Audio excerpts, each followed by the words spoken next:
I was born in the north of Spain with the rain. Then I lived a lot in Spain with the sun. I love a lot the sun, but also we need the rain. Good morning, good afternoon, and of course, good evening. We are speaking in the aftermath of the 2-0 loss to Chelsea. Welcome to 86 Armoured, and I'm going to talk about transfers instead, because I don't want to talk about the Chelsea game. Because everyone knew it was going to happen, and it was destruction. It was a big black man in Romelu Lukaku tearing Arsenal a new arse. And let's leave out the second part. So, our transfer window this season. And before I get onto that, actually, let me talk about the protest for a very, very quick second. So, I wasn't at the protest because I absolutely effed up my back. I don't know. I need to get a haircut, honestly. It's really annoying me. You know, on your lip hair is like touching your nose and stuff. It's irritating. But anyway, I wasn't at the protest because I mashed up my back, and to the point where I couldn't really breathe properly, as in like I totally twisted or pulled some muscles or something, and I was like heaving in pain. So I was walking around earlier yesterday before the protest with full intentions of going, and like just walking up a set of stairs because just naturally breathing a little deeper just completely killed me.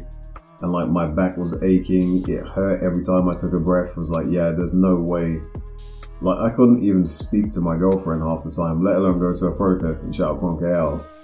So I didn't go, and I saw the images and pictures and recordings and stuff today in the morning, like after the event, and I was just glad I didn't go, to be honest with you. And this is what I mean about Arsenal fans, that's 2 protests bottled in a row. And I don't understand why people are not more in uproar and wanting to change stuff, but that's just the Arsenal fan base, and I'm not going to talk about that anymore because it just irritates me. So, on the topic, and you can call me a hypocrite all you want, but like, I'm not mashing up my back for Arsenal, sorry. And I'm glad I didn't, because it would have been a total waste of time. So, I don't know, man. I'm gutted. I would have liked to have been able to go there and just talk to some people. Anyway, but whatever. Hopefully there'll be another one and I will be at it. But talking about transfers, we're all doom and gloom. We're all unhappy. We're all peed off and or just disillusioned. So I want to take a really logical, balanced and objective view of the transfers that we've made, and also kind of what we needed coming into this window, and just judge it fairly based on what's actually been done. So straight off the bat, if I were to rank this transfer window, it's probably sitting at 3 out of 10 right now for me. And the reason why is because if you look at these signings, Ramsdale, White, Lokonga, Tavares, Odegaard, I think individually they're all good enough players. Like, I don't have any objections when I'm looking at them. There's no William of just like, really, why? When we signed David Luiz, it was like, okay, I know David Luiz brings certain qualities and he is a good player, but he's David Luiz, so you're also bringing in a ton of mistakes. The problem I have with it is just, in terms of, okay, we have the process that we're building towards, we have the projects, whatever you want to call it. So we're building towards kind of getting a new core group of players together that we're obviously building to build a coherent team, which is what every team does and which every manager does, so fine. But as of right now, we're in a complete and utter mess. And when you look at last year, we really needed experience, some serious experience. When you're calling on Xhaka to be the experienced hand in the team, or El Neni, or people like Pablo Mari are bringing you your experience, and Leno, Aubameyang, Lacazette, none of these guys are, well, Mari, fine, and El Neni and Xhaka kind of are limited, but they're not terrible players. But it's just a fact of, if you're really trying to drag a team out of that mess, you really need some serious players to come in. And I mean like people on the level of Thomas Partey, or even like a Koscielny, You need someone of that quality to be able to galvanise this team, and we haven't done that in this window. So just based on that alone, you can't score it any higher than a 3 or 4 out of 10, and I'm leaning on a 3 purely because the arrivals, we've brought in some numbers, fine, but look at the departures. The only players we got rid of permanently are David Luiz, who went for free, and we fetched a good transfer fee for Willock, and even that you can be unhappy with because we need goals from midfield. He's young, he's talented, he's an academy player. And when you look at our squad, really and truly, let's go down to midfield. Out of our midfielders, so that's all the central midfield options, isn't it? Yeah, cool.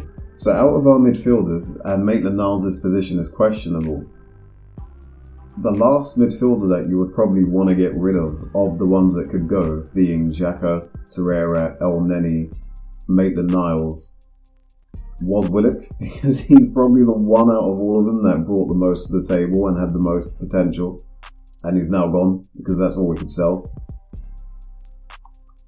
But when you look at our player sales, like, we need to get rid of Runarsson. We ideally need to get rid of Holding. I think we also need to get rid of Marie. I've seen enough of him, and I defended him, but I don't think he can operate in the system with these shit players. He needs to be like, he's not a player that is going to progress the team and elevate it. He needs to be in a good team, and he's not good enough, so forget it. We need to get rid of Kolasinac. We needed to get rid of Bellerin. We need to replace Chambers, Xhaka, Torreira, El Neni, Maitland-Niles because he's just not getting played. Willian, Nelson, Lacazette's contract has only got a year left. Aubameyang, questionable. If you got a deal, you wouldn't really be opposed if you got a good fee. And Nketiah, so that's 15 players that we need to get rid of that are still here, really and truly. And I don't know if I included Holden in there, so you can call it 16, whatever. But as a fan and looking at the team and thinking we need to build for the future, yada yada yada, like, to properly overhaul this squad and get us to near where we need to go, we need to sell all those players and replace them. You're not going to do it all in one window, but we've not even put a hole in it, because the only players that we've got rid of, Ceballos has gone back, and because his loan finished. Iliev has been loaned out. I don't know if it has a deal, if an option to sell or whatever, but it doesn't make a difference to the team because he doesn't play. Mavropanos has got a 3 million option to buy, I believe it is, or maybe obligation. There's different wording depending on where you find it out from, but 3 million euros. And again, I don't know if this is the actual fee, because I remember looking at this, because it's just so low, it's shocking to me. Because I remember writing articles about this, like, at the time as it was happening, and thinking, like, oh, 3 million euros, like, but it's so long ago, I'm thinking, surely it can't be 3 million euros, but I did research this before filming this video, and it said 3 million euros, so apparently that's the deal we struck. Matt Ryan, his loan ended, so that's why he's in loan, because he just went back, and I think he would have signed for us, but we just couldn't give him first team football, and he wanted first team football the same as Martinez, really, so off we went. Guendouzi's been loaned out, and there's different wording, again, depending on where you read it, versus an obligation versus an option. As I understood it at the time, it was an obligation, so I'm just going to call it an obligation. But I think the fee is somewhere in the region of 10 million euros. It's not great. And Saliba's been loaned out. So if you're trying to look at this balanced and logically, okay, let me pull up an image for you. Give me a second. Just to show you what I'm working with here, when I obviously repeatedly complain, oh, there's no internet. So the internet's not been set up for me, so I still got a problem around that, and that's just a long saga, which I'm not going to go into. But this is the little box that I'm using for internet, and it's got a SIM card in it, and there's like this weird dead spot in my attic. So as of right now, let me try and connect to Wi-Fi. As of right now, I'm on 4G. Earlier on today, I was connected to 2G. So it's 4G right now. I was connected to 2G. 2G. 2G. Not 3G, and I dipped as low as 3G. At some point I dipped as low as 3G and I was thinking like, what is going on here? But 2G. I didn't even know that you could still get 2G connection, which is madness. So it's not great. I'm working with scraps basically. So if you look at the squad, running back to topic. So, no, I want from this year. So, this was the state of stuff going into this window, right? Ignore the contract situation because Tierney was renewed just then, Smith Rowe has been renewed, and Xhaka has been renewed as well. But looking at the team, I base this off of who plays and who Arteta has indicated is going to be playing in the squad, right? Forget personal opinion, because for me, Saliba should be over there, and some others. But based on what they're doing and how I could kind of read between the lines, this is a starting 11. This is a young core that we're building kind of a team around for the future. And these are just the general players in and around the squad that, well, they're squad players, right? Because if I go up to kind of, I did a 2024 summary to highlight the contract problems at the squad. Going into this transfer window, including players whose contracts were running down, there were 17 players who could potentially leave this squad. Out of those 17 players, if you look at the 2024 core, which is only Martinelli, Saka, Smith Rowe, Pepe, Partey, Gabriel, Tierney. You look at the 2024 squad, Balogun, Martinelli, Willock, Nelson, Cedric, Holding, Mari. Like, there are gaps for 1, 2, 3, 4, 5, 6, 7, 8. 8 players minimum is what we need. And when you go down, what I'm saying, the point of this and where I'm getting at is, effectively, if we exclude players whose contracts are running down, just based on pure ability, playing ability alone, and I'm going to include people like Nelson in this because I know I said excluding contracts, but one, his contract is running down, and two, his future is totally up in the air whether he's going to make it at Arsenal.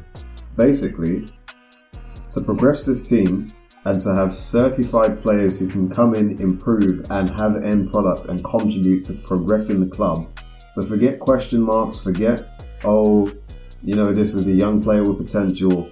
Players who could be young and still, like Smith Rowe and Saka are young. If you play them, they will have an impact. So players who will have an impact in the squad, and you can bring in and you can say, okay, these guys will actually do something to make this team better. We need to get rid of Nketiah is 1, Nelson is 2, Willian is 3, Willock was questionable. It wasn't guaranteed, so I'll call that 4. El Neni is 5. Maitland-Niles doesn't get game time. He could play it right back, but whatever, so we'll just call that 6. Guendouzi is 7 because of the attitude. Torreira is 8. Kolasinac is 9. Chambers is questionable for me, so we'll call that 10. Mari has proved himself totally useless, 11. Bellerin is 12, and we actively tried to get rid of him. Xhaka is another 13 who we actively tried to get rid of. So looking at this team, we needed to get rid of 13 players. And I don't know if I included Kolasinac in there. If I didn't, we'll just call it 14. We really, realistically, we needed to get rid of 14 players. And out of that 14, as a bare minimum in terms of these guys' start games, Xhaka, 1. Bellerin, 2. El Neni, 3. Willian, 4. Kolasinac, 5. Torreira 6, because he don't play. And Guendouzi 7. Let's just call it those 7 players, right? 7 players that are absorbing wages and who basically don't have a part to play when they play for Arsenal. And I think we actively tried to get rid of all of them. We sold one single player. Guendouzi got loaned out, and that's it. That's it. So in terms of, and again, being fair, you can only sell players that someone wants to buy. People will say, oh, we could have sold Xhaka to Roma. I think I said it as well. But at the end of the day, the club chose not to sell because the fee wasn't good enough. I don't have a problem with that, and he can play a part in the team. But in terms of getting rid of Deadwood, whether it's our fault or not, we were just not able to get rid of any of them. So, very shambolic. Very, very, very shambolic. And then when you see who we've brought in, so in terms of positions that we needed to upgrade and replace, let me move this, whoops. Let me move this one to the side just so that I keep on track. I didn't even write anything on there, so whatever. So in terms of the positions that we needed to improve, we needed another goalkeeper, we got a goalkeeper. So, fair enough. We needed a centre-back and we got a centre-back. So fair enough. We haven't improved central midfield. Odegaard came in to back up Smith Rowe, so that's good. We haven't improved right back.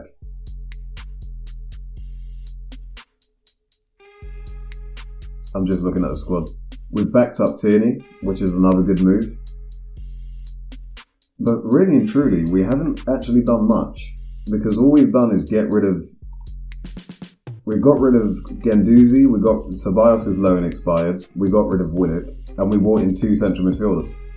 So we've actually decreased the quality in the squad overall there, to be honest with you, because we're 1 player short. We got rid of a centre-back who wasn't playing, Mavropanos. I think he could probably do a better job than certain players in our team, but Arteta seems to think otherwise, or maybe it's about his passing range, but he's not going to be at the club. Saliba's been loaned out again, and I think Saliba himself wanted to go back to France, and the whole situation has been cocked up from the beginning, but in this instance, I think with the passing of his mother and going through all of that trauma, I think you got to give him a pass. If he wanted to go back to play in France because he felt comfortable there, it's a different scenario to it was last year, so fine, but it's still a cock-up. He could have played, let's put it that way. And that's it. And we brought back in Odegaard. So basically the only holes that we filled are we brought in a goalkeeper, we backed up Tierney, and we brought in Lokonga to replace all of the outgoings. So we've only actually filled 2 holes, which is goalkeeper and left back. We've got gaping holes in central midfield still. We've got a gaping hole at right back, and we have 4 players and none of them are right backs basically. Cedric is the best, probably. We haven't really done much, to be honest with you, at all. And the thing that has killed it is we just haven't been able to sell players. And so if we now go to assess individual transfers, right, so I'll give him a rating. Aaron Ramsdale has received abuse from Arsenal fans, which is disgusting, and I'm really unhappy with the way that he's been treated by certain people. But he's a young player, he's 23, he's English, he could be the future number 1 for England for the next 10-15 years for all you know if he broke through.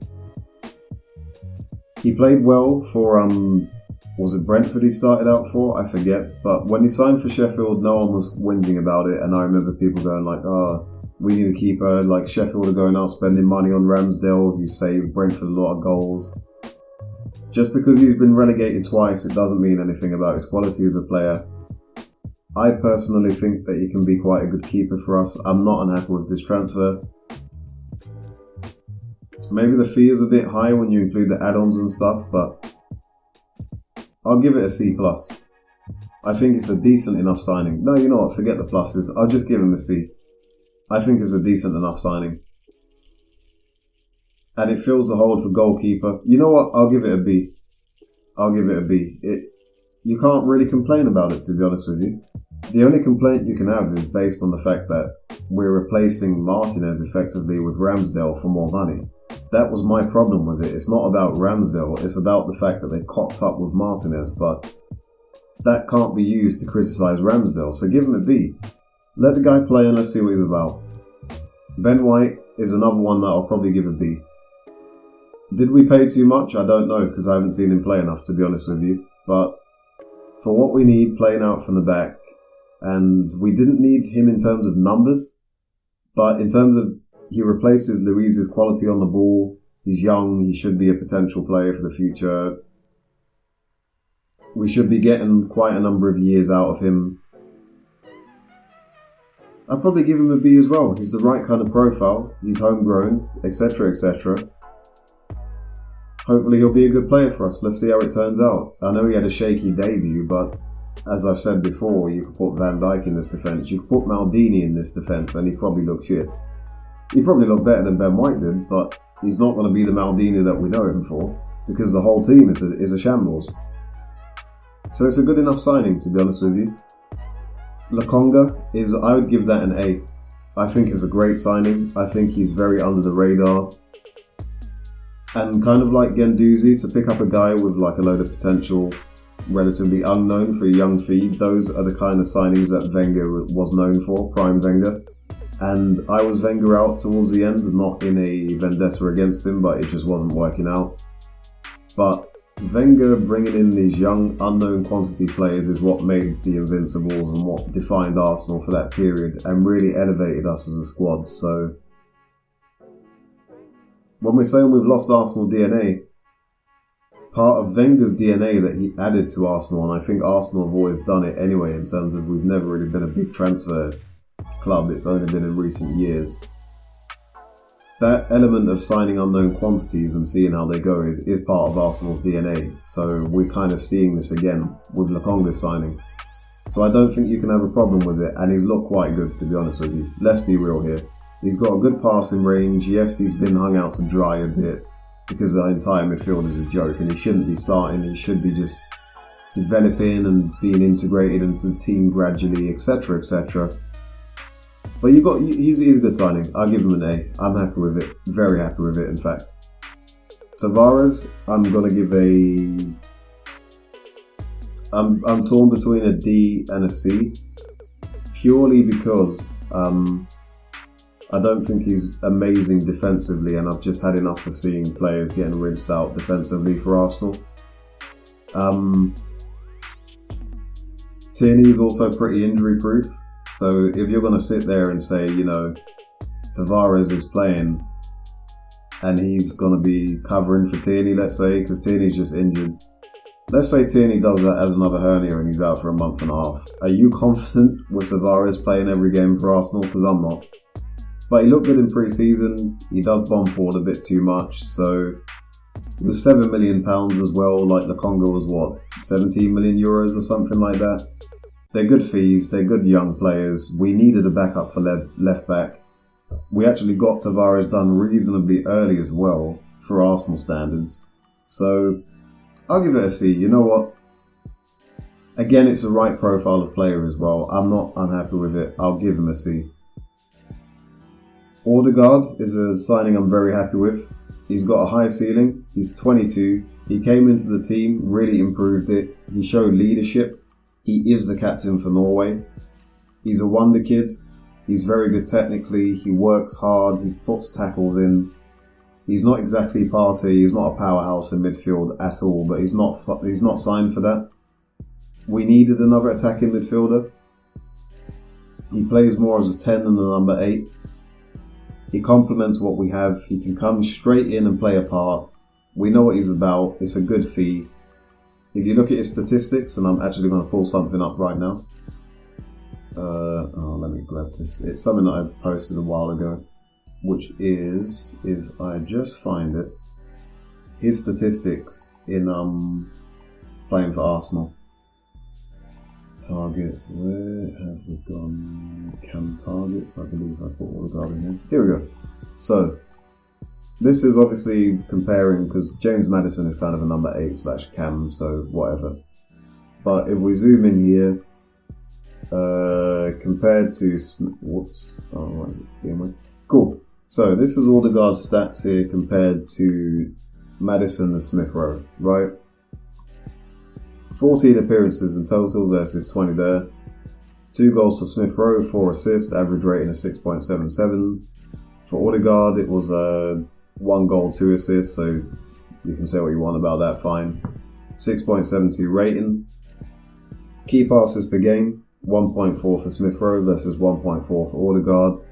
Average passes are reasonably similar. higher passing accuracy for Odegaard, more shots per game, more successful dribbles per game, less missed controls, which shows you his ability on the ball. There was also something that I found that was something about his passing in the box and stuff like that was pretty good. So then we go down, we compare him to Maddison, who everyone wanted. Obviously, he had way more goals and assists and a better average rating overall. He's more hardcore in terms of he's physically bigger, he's a bit more dominant, he brings a bit more steel to the squad, let's say. In terms of key passes, they're not far off. Odegaard is involved in more passes per game, he's got a better passing accuracy. The shots per game is a big difference though. They've got the same successful dribbles per game and he has more missed controls, Maddison. So what it tells you about Smith Rowe, Odegaard, in a nutshell, is just that, what is going on here? Why can I not move up now? There we go. He is much more of a creative player than a goal scorer than the other two. He's probably a little less direct and he's a lot more kind of silky and Ozil-esque. So you can't really be angry at Odegaard for saying he's not a Maddison and saying he doesn't score enough goals, or because you want Aouar, or because you'd want like Grealish ideally or Maddison, you're now angry and Odegaard is shit. He's not shit, he's just a different player.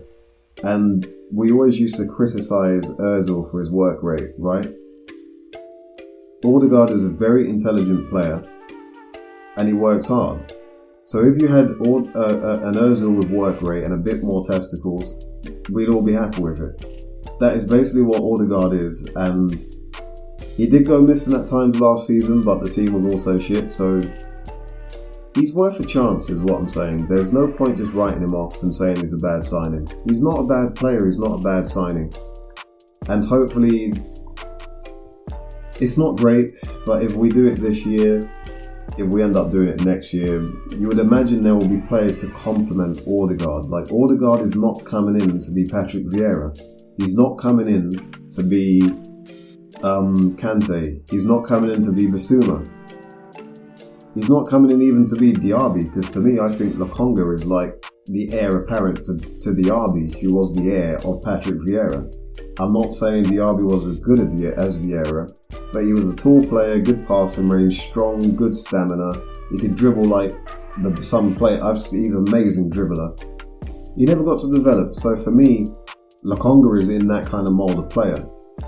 Odegaard is signed for his impact in the final third. So you can't be angry at him for the fact that he's not from Maddison, that he's not Aouar. So he's a good enough player. Now, if I'm going to assess the window as a whole, let's just do the signings. Out of 10, and this is not based on their individual quality as players, I don't think I gave Odegaard signing a rating. I'll give it a B. Good fee as well, 30 million. Very good fee. Could have been maybe like 25, 22, but it's still a good enough fee. And effectively, we sold Joe Willock to get Odegaard, which I'm not unhappy with, so fair enough. But now, if you judge those signings based on what we needed as a team to progress in the league and to come in and improve the starting 11, not talking about their individual quality, this is where you can have criticism. And out of 10, I would probably give it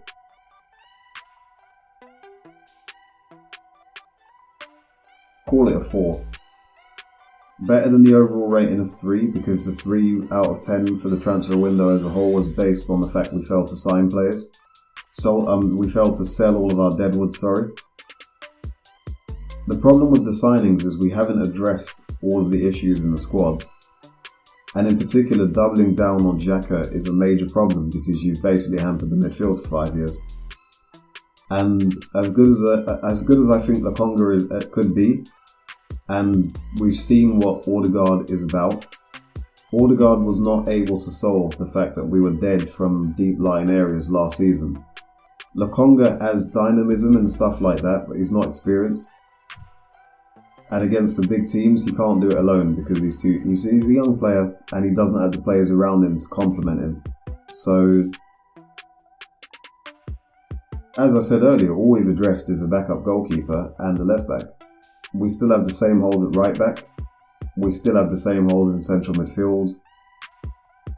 We've even got problems at wing, to be honest with you. Pepe hopefully will have a good season. Hopefully he will finally kind of have that direct aggression we need in his game. But apart from Pepe on the right, who is there? Nelson? Hasn't really taken his chances when he's been given them. Not all the time anyway. Willian, we know the story. And on the left you've got Martinelli, cool. You've got Saka, cool. Smith Rowe can kind of play there, that's great. But we need another winger, to be honest with you. And we need centre-backs because basically we have Ben White, I think, is a good player and hopefully we'll see what he's about properly later on in the year. Gabriel is a good player, but he's shaky. And he needs experience next to him, really and truly. Other than that, Holding, not good enough. Chambers, not good enough. Pablo Mari is not good enough. So we've only got 2 centre-backs, really. I don't want to say it because people say I'm making excuses, but this is just where we're at. We're a team in transition, and we've been a team in transition for decades because we haven't bothered to invest properly and just fill the holes in the squad comprehensively. And we've carried on with that this year, effectively, in our transfer business, so it's not ideal. It's not ideal. But I've rambled for long enough, so I'm going to round up now. Please do hit a like. Please do comment. I want to know what you think about the transfer window. It's really important to get the likes in to support the channel. I know I'm a new channel, I'm a small fish, and I've had problems with not being able to upload regularly, but I would really, really appreciate it if you could hit the like button. It would really mean a lot to me. So I'm just going to answer these questions. Who have we sold? We've sold Willock. We've released David Luiz. Dani Ceballos has gone out on loan, as his loan has expired. We've loaned out a backup goalkeeper who was behind Runarsson in the pecking order. We've continued the loan of Mavropanos, who was already on loan anyway. We've let Matt Ryan go because his contract on loan expired and we couldn't sign him. Because of COVID and all the rest of it, we've not been able to sell Guendouzi, so he's been loaned out and we're going to get a minor fee for him. And we've loaned out Saliba. We've basically sold no one. So we've totally failed in that department. Who have we bought? Backup goalkeeper. Probably need to be a bit further away from this. We've bought a backup goalkeeper who will challenge for number 1, so we've solved that problem. We've bought a starting centre-back. We've bought a backup central midfielder who should be slowly phased in Lokonga. We've bought a backup left-back. And we've bought a starting central midfielder. Attacking midfielder, mind you. We haven't improved central midfield at all. We haven't improved right-back.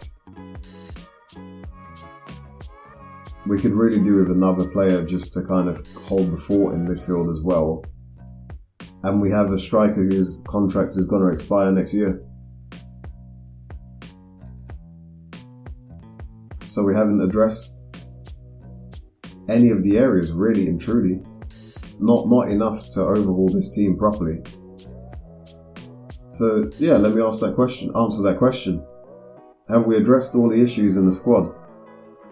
No. Have we signed the players that we need to sign to improve the first team? No. Have we sold the players we needed to get rid of? No. Have we signed players who are objectively good players? Odegaard is objectively a good player who can add something to the team, so yes. Lokonga, from what I've seen of him, and from his potential, I think, and from all the reports you've heard from the likes of, I think Henry said something because he was in the Belgian team, and company, he's a leader, he's got a good passing range. He can develop physically into the lead. He's a big guy as well, tall. I'd say he's an objectively good player. Is Ben White an objectively good player? Yes. And I'm saying the word objective for a reason. Has he proven himself to be a good player at Brighton and his other clubs? Yes. Is Ramsdale an objectively good player? Again, I would say yes. People can say what they want about relegated, he's playing for shit teams, blah blah blah blah, but he did save goals. He was a good shot stopper. I know he made some mistakes here and there. I haven't watched enough of him, I can't lie, but when he was at, I think it was Brentford, I remember people think, oh, he's played pretty well, and he got the move to Sheffield after they'd had a really good campaign in the Premier League. So objectively, he has shown to be a good player, so you have to say yes. Tavares is the only real question mark in that regards. And then if you look at them as a collective, they're all between the ages of 21 to 23. They all have good potential. They can all grow with the team. So we have objectively signed good players. It's just not at a scale or with the current quality today that we need for the team to be a competitive outfit again. So it's a mixed bag, the window. Overall, it's underwhelming. It's not good enough. We spent a lot of money, but would we have been better signing 2 real top quality players versus 5 good players? Could we maybe have been a bit more clever with the way that we allocated funds in terms of could we have maybe loaned Odegaard with an obligation to buy next year maybe? Could we have tried to just get another loan for Odegaard, to be honest, without paying? And use that 30 million somewhere else, perhaps? Lokonga was a good, cheap signing.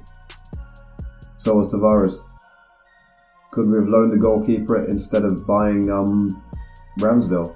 Probably. Could we have spent 50 million elsewhere instead of White? Probably. But within that topic, Arsenal didn't pay up front for White. No way. They didn't pay up front for Ramsdale. They probably haven't paid up front for Odegaard. The only 2 signings they would have paid up front are Lokonga and Tavares because they were pretty low priced. And then again, we did sell Joe Willock, so maybe all of the money we got off Newcastle, I don't know if that was structured from them or not, we just put straight to Madrid, but maybe it comes back to the owners, and this is where, as much as I shouted and screamed and ranted and raved about Edu last one, there is an argument to say that overall he has done a decent job. Not an amazing job, a decent job, because we don't know how much money he's given from Kroenke. We don't know if, for all we know, he's had to get all of these things on structured deals, and most teams probably structure their deals anyway, but I have a feeling that Arsenal kind of drag out the payments a lot more than most other clubs probably do. Maybe he's done the best with what he has, and what I can say is the players that he signed, bar a couple really poor signings like Willian. Cedric was questionable, as was Pablo Marie. But as a whole, we've signed decent players, so yeah. It's just not what we need to get to where we want to go this season. And I just hope, because the word coming out of Arsenal is that we need to sell to buy some more, and we've been saying the whole window that it's a buyer's market if you have the money, and a lot of stuff is going to rely on selling, on other clubs being able to afford your players if you're trying to buy, really. And it was a waiting game. It will heat up towards the end of the window, or heat up towards the end of the window. Well, there's 8 days left. It's the end of the window. All we've been able to do is sell Joe Willock, who could have had a part to play. We've brought in a goalkeeper and Odegaard. You be the judge whether you think that's good enough or not. But if it's not heated up yet, and Lukaku's gone for big money, Grealish went for big money, so there's been enough injection of funds into the window. Tammy Abraham has gone to Roma for the decent fee. there's been movement, there's been the injection that would really normally put things in motion, so I think this is about it. Unless we're able to get something for Bellerin, unless some of these other guys are able to get to be sold, we're not going to see anyone come into the club, and either way, when you look at the kind of list of players that we need to get rid of. I mean, best case scenario, I think, maybe we see Kolasinac go, or they come to an agreement and terminate the contract, I don't know. Maybe Inter come in for Bellerin again. Maybe we get something for Torreira, I'm not sure. No one's coming for El Neni. I heard something about him moving to Turkey, but nothing really materialised. Willian isn't going anywhere. Maybe someone comes in for Nelson. I don't know. With Nketiah, there's been no interest really. And Lacazette has a year left on his deal and his wages are a problem, but those are the players that it will rely on, and I don't see any of them leaving, to be honest with you. Maybe one. So it's underwhelming, really. It's underwhelming. It's underwhelming. And there are other players like Maitland-Niles whose future are just firmly up in the air still. So all we can do is hope, but I'm not really hopeful.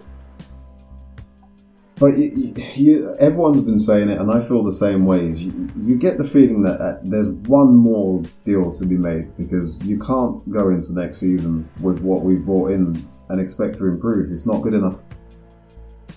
And I'm going to end on that hopefully hopeful note. Hopefully,